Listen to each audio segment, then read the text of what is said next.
Sherilyn Fenn. I'm playing Hazel in Shooting Heroin. Well, the script came to me and I read it and I loved it. And oddly enough, I had met a couple, literally a couple weeks before, that had lost their son to an overdose. And obviously, we're seeing these stories in the news all the time. And have friends, have relatives, everything.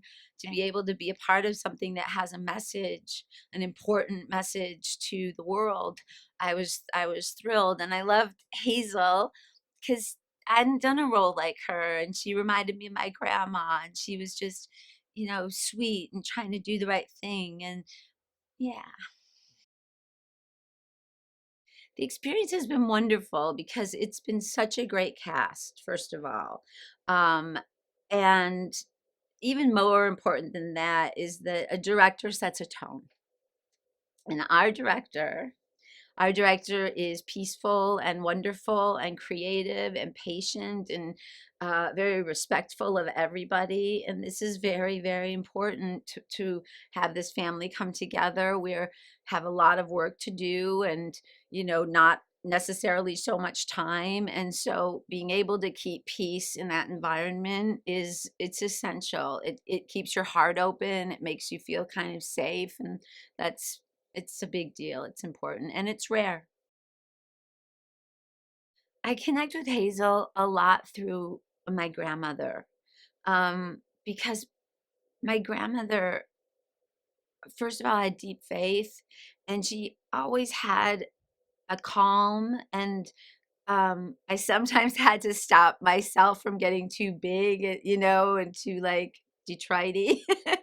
I would think of my grandma and realize the real strength that she had.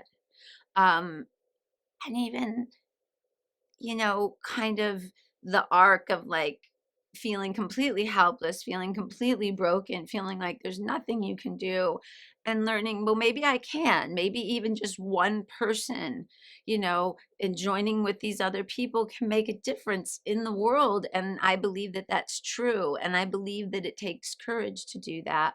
Um, I had somebody tell me once to, in life, never have the fatal flaw of cowardice. And when our world has that, nothing changes.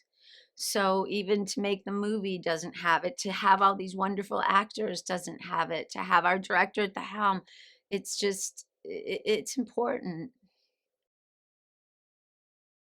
First of all, I hope they take away that this epidemic is literally an epidemic. It is something that needs to be addressed. It is something that I think that when people think somebody overdoses, it's just dismissed. Oh, they're a drug addict. Oh, they overdosed.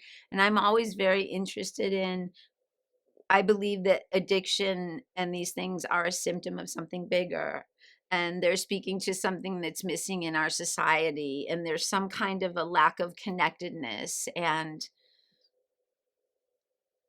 understanding and love, even self-love and love for other people, and taking that time.